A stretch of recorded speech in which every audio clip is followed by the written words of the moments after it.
And good morning world. It is the 18th of October 2012. It's about 8:30 in the morning UK time. And up there, what's going on up there? The moon is now in Sagittarius. The moon's at 4 degrees of Sagittarius. It's trining Uranus in the sky as we speak. So as I speak, there's quite a bit of nice energy out there.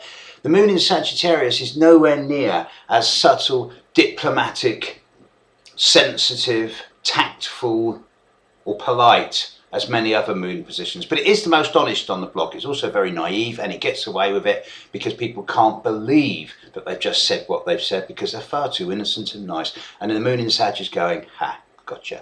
I know because I've got the moon in Sag.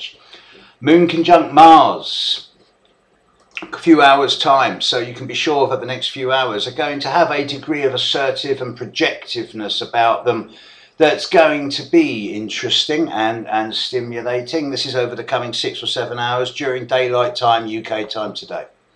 And then later today, at the end of today, the moon will opposite Jupiter, will oppose Jupiter, and I don't know, towards the end of today, although Jupiter square Venus, moon opposite Jupiter, moon square Venus, this is around about 6, 7 o'clock tonight UK time.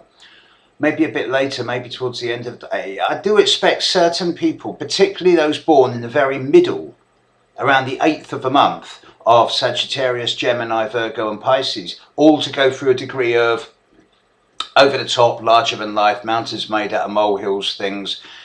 Today's a little bit over the top for the middle of the mutable signs, but apart from that, it's a good day. Now, I noticed the rant from Julia Gillard on Australian television the other day, and her comments on misogyny and sexism were a breath of fresh air compared to many of the old stuffy patriarchal politics we get these days.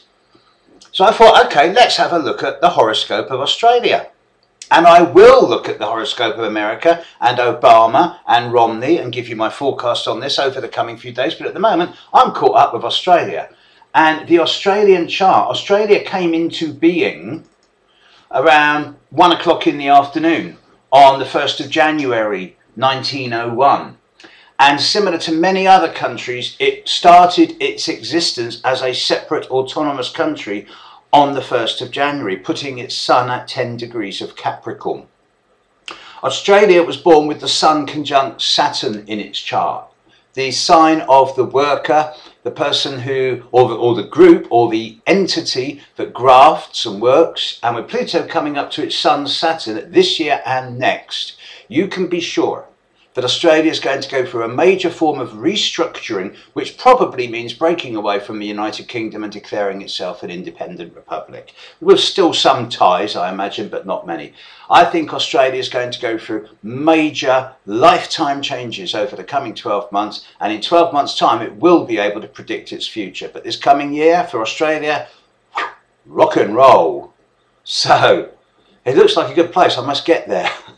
Okay, I'm going to leave it there, get this all, and I'll do my best to post another blog in 12 hours time for those people who are just waking up in Australia and the west coast of America. This is Steve Judd, Steve at stevejudd.com, signing out, and I am doing gigs in central London at the end of this month. All details through me, Steve at stevejudd.com. I hope you enjoyed this, folks. Thanks for all the lovely comments. Bye.